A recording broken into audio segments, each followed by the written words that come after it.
Hello dear learners, welcome back to With Shiksha. Today's current affairs is brought to you by With Shiksha. So let us begin. आज का जो date है that is 24th of October and all the important articles from the major newspapers are here.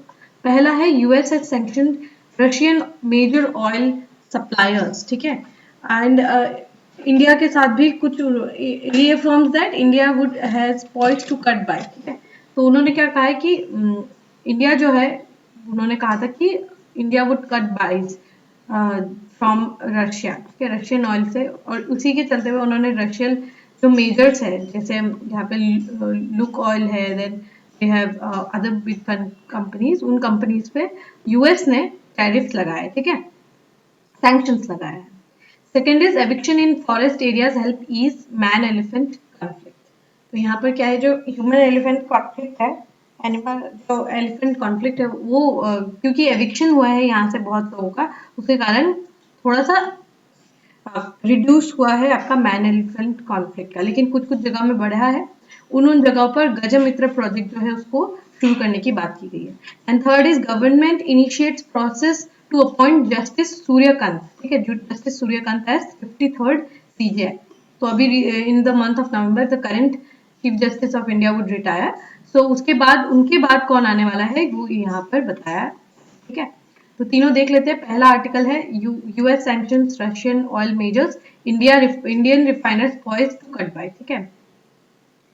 सो यहाँ पर क्या है कि अगर हम आर्टिकल देखें, ठीक है, आर्टिकल में क्या आया है कि यूएस जो प्रेसिडेंट है डोनाल्ड ट्रंप, उन्होंने रशिया की जो दो मेजर कंपनीज है, ये दो मेजर कंपनीज जो है उनके ऊपर यहाँ पर बहुत ही ज्यादा लुक ऑयल और रोजनेफ्ट, ठीक है, ये दो कंपनीज है, उन कंपनीज के ऊपर यहाँ पर आपका जो सैंक्शंस है वो लगाया गया है, ठीक है. और जिसके कारण जो है और हम जो है हमारे लिए it is going to be a problematic situation. अगर आप देखें रशिया से हमारा ऑयल डिपेंडेंसी जो है इट इज 35%, मतलब आप समझ लीजिए 1/3 ऑफ दी ऑयल हम जो है रशिया से खरीदते हैं. तो वो एक बहुत ही बड़ा चैलेंज रहने वाला है. हमने रिड्यूस तो किया है, लेकिन रिड्यूस होने से भी कोई यहाँ पर फायदा नहीं है, बिकॉज हम बहुत ही ज्यादा एक टफ सिचुएशन में अभी आकर फंसे हुए, ठीक है. इस कारण, इस सैंक्शन के कारण Russian oil, global oil prices में 3% राइज आपको देखने को मिलेगा, ठीक है. Mister Trump also reiterated his claim that India has agreed to stop buying buying oil from Russia and will bring its oil purchase down to almost nothing by the end of the year. He said he would persuade China to do the same. India and China are the biggest buyers of Russian oil. हम क्या, उन्होंने कहा है कि हम जो है बिल्कुल कट डाउन कर देंगे और इस साल के एंडिंग तक बिल्कुल भी हम रशियन ऑयल जो है परचेज नहीं करेंगे, और चाइना को भी वो बताने की कोशिश कर रहे हैं, ठीक है. इंडियन जो रिफाइनर्स है जैसे रिलायंस है जो कि टॉप बायर्स है रशियन क्रूड के, उन्होंने अभी they have poised to sharply curtail the Russian imports. यहाँ पर जो है हमारे जो टॉप बायर्स है, ठीक है, यहाँ पर जो है उन्होंने कहा है कि हम जो है रशिया से धीरे धीरे करके we will stop buying oil, ठीक है. दे आर पॉइज्ड, मतलब वो इस तरीके से अपने आप को उन्होंने पोजीशन किया है कि दे वुड स्टॉप जो है, they would stop buying the Russian oil import to comply with US sanction, industry sources said on Thursday, ठीक है. The US sanction targets oil giants like Rosneft and Lukoil, which have been them account for more than 5% of global output. The US Treasury has given companies until November 21 to wind down the transaction with the Russian oil producers, ठीक है. तो यहाँ पर क्या है, जो बाकी companies जो है वो उनको नवंबर 21 तक का समय दिया गया है कि वो जितने भी ऑयल प्रोड्यूसर्स है उनको बोला गया है कि 21 नवंबर तक खत्म करने को, ठीक है, जितने भी ट्रांजेक्शन है खत्म करने को. Given Russian President Vladimir Putin's refusal to end this senseless war, Treasury is sanctioning Russia's two largest oil company that fund the Kremlin's war machine. US Treasury Scott Bessent said in a statement, "We encourage our allies to join us in and adhere to these sanctions." ठीक है. The oil and gas revenue currently down at 21% year-on-year accounts for a quarter of Russia's budget. Is the most important source of funding its war with Ukraine. Now it's in its 4th year. ये जो Russia Ukraine का war है ये 4 साल खींची है, 4 साल हो चुका है इस युद्ध को, ठीक है. और ये जो दो कंपनीज है वो पंप इन कर रही है फंडिंग, ठीक है। तो ये बहुत ही बड़ा झटका लगने वाला है अगर इस तरीके से होता है। So we would have to see क्या हो, हम कैसे कैलिब्रेट करते हैं, we would have to see, ठीक है। Second is eviction in forest areas help is जो मैन एलिफेंट कॉन्फ्लिक्ट है, मैन एलिफेंट जो कॉन्फ्लिक्ट है उसके लिए बहुत ही हेल्पफुल रहा है। एविक्शन हो गया है जिसके कारण मैन एलिफेंट कॉन्फ्लिक्ट जो है बहुत ज्यादा रिड्यूस हुआ है, ठीक है। The man elephant conflict in Assam has become a major concern, though it has eased in the regions where large-scale eviction drives are carried out to clear forest encroachments. Areas like Laukwa, Pura Sapori, Lokipur, Saridwar, okay, and parts of Gwalpara have seen a sharp decline in conflicts after eviction, as grass and natural vegetation grew back, providing elephants with food and water. तो issue क्या होता है, ये area है, ठीक है, इसमें क्या है, इतना ह्यूमन हैबिटेशन जो है, पहले इतना सारा जगह में रहने वाले थे और ये एलिफेंट जो है यहाँ से आके घास खा देते थे, है ना, यहाँ पर आकर घास खाना शुरू कर देते हैं। घास खाने के बाद वो क्या करते थे, जितना भी प्रोड्यूस है, जो भी इंसानों का जो भी प्रोड्यूस है उसको भी वो खाने शुरू कर देते थे, ठीक है। ये जैसे अगर ये जमीन है तो लेट्स से यहाँ तक, ठीक है, ठीक है, यहाँ पर एलिफेंट जो है वो खाते खाते यहाँ तक आ जाते थे। यहाँ पे लेट्स से किसी का एग्रीकल्चरल प्रोड्यूस, तो एलिफेंट्स यहाँ पर आकर बिल्कुल एलिफेंट ये प्रोड्यूस को भी नष्ट कर देते थे। यहाँ जिनका घर होता था उनके भी तोड़ देते थे, लोगों का डेथ भी होता था। लेकिन जैसे ही अब एविक्शन हो गया है, एविक्शन के कारण क्या है, ये सारे एरियाज जो है वो खाली हो गए, है ना। तो ये अब क्या है, घास ज्यादा उग रहा है, घास ज्यादा उग रहा है, तो इसके कारण एलिफेंट जो है यहाँ से खाकर ही वो वापस रिटर्न हो जाते हैं, ठीक है। तो मैन एलिफेंट कॉन्फ्लिक्ट जो है वो भी बहुत ज्यादा रिड्यूस हुआ है because of the eviction drive, ठीक है। However, new conflict zones have emerged, जैसे नौलवारी में, बक्सा में, जहाँ पर फिर से क्योंकि लोग वहां से भाग के कहीं और सेटल हो रहे हैं, राइट, तो जो रैम्पेंट इंक्रोचमेंट हो रहा है उसके कारण जो भूटान बॉर्डर वाला एरिया है, जैसे नौलवारी है, बक्सा, ये वाले जो एरियाज है, यहाँ पर बहुत ज्यादा इंक्रीज हो गया है एलिफेंट कॉन्फ्लिक्ट, ठीक है। Forest official has warned unless forest encroachment is stopped, the conflict will continue. जब तक forest encroachment रुकता नहीं है तब तक ये कंटिन्यू होते रहेगा।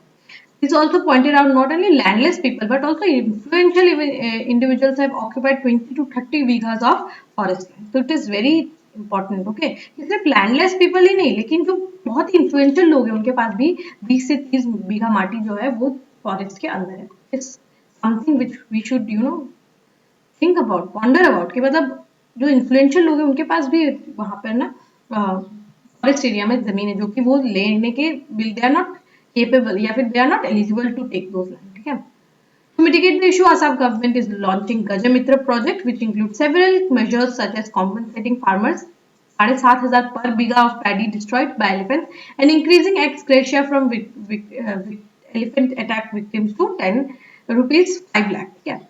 तो इसमें क्या है कि जैसे अगर एलिफेंट वो एग्रीकल्चर प्रोड्यूस को नष्ट करती है तो 7,500 रुपए दिया जाएगा, और अगर कोई किसी का डेथ हो जाता है अनफॉर्चुनेटली तो उनको 5 लाख रुपए तक दिया जाएगा, ठीक है।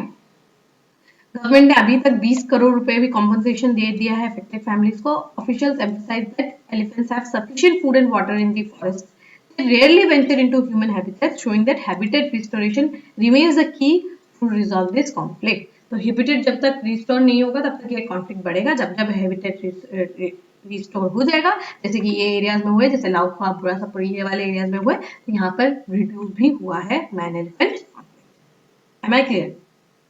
Alright, we can move to the last news. The last news is the government initiate process to appoint Justice Surya Kant as 53rd Chief Justice of India.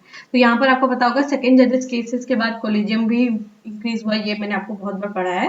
तो जब वो अपॉइंट होंगे तब हम फिर से एक बार और समझ लेंगे, लेकिन याद रखिएगा सीनियर मोस्ट जज जो होते हैं उनको अपॉइंट किया जाता है जनरली, ठीक है। तो इस हिसाब से जस्टिस बी आर गवई के बाद अब जस्टिस सूर्यकांत जो है he would be the 53rd chief justice of India, ठीक है।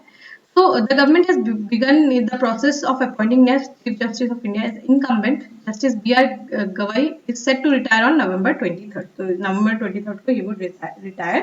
As a procedure, Union Law Minister will soon send a letter to Justice Gavai to seek his recommendation for his successor.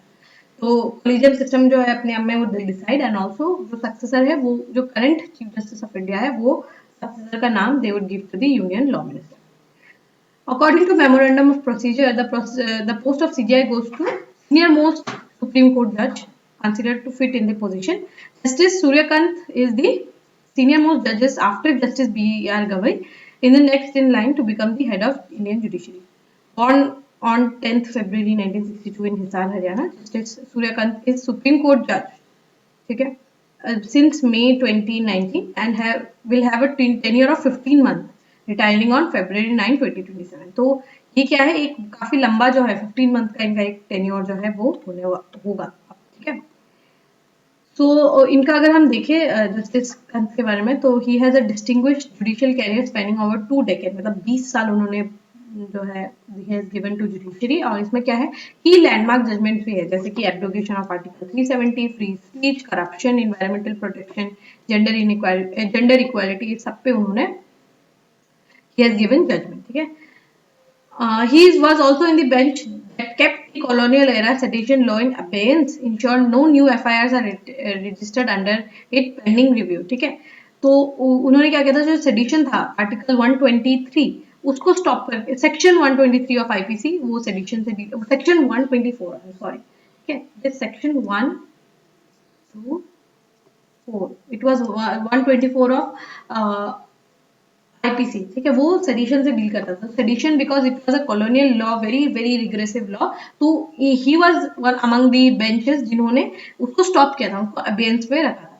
Additionally, he pushed for transparency in election by asking the election commission to reveal the details of 65 lakhs excluded in Bihar, and directed that 1/3 of the seats in bar association, including the Supreme Court bar association, be reserved for women। तो बहुत ही अच्छे उनके judgements जो है यहाँ पर आप देख पाएंगे, ये बहुत उन्होंने काफी लैंडमार्क जजमेंट्स जो है वो उन्होंने दिए हैं यहाँ पे। और मैं भी जब से आई हैव स्टार्टेड मतलब रीडिंग न्यूज़पेपर, तो मैं जस्टिस सूर्यकांत का बहुत सारा बहुत सारे जजमेंट जो है मैंने भी पढ़े हैं, ठीक है, बहुत बार तो हमने भी डिस्कस किए हैं यहाँ पर। तो I think it will be a very very good time, ठीक है, फॉर इंडिया। और जस्टिस जो है I am very sure he would be one of the finest जजेस ऑफ इंडिया, ठीक है।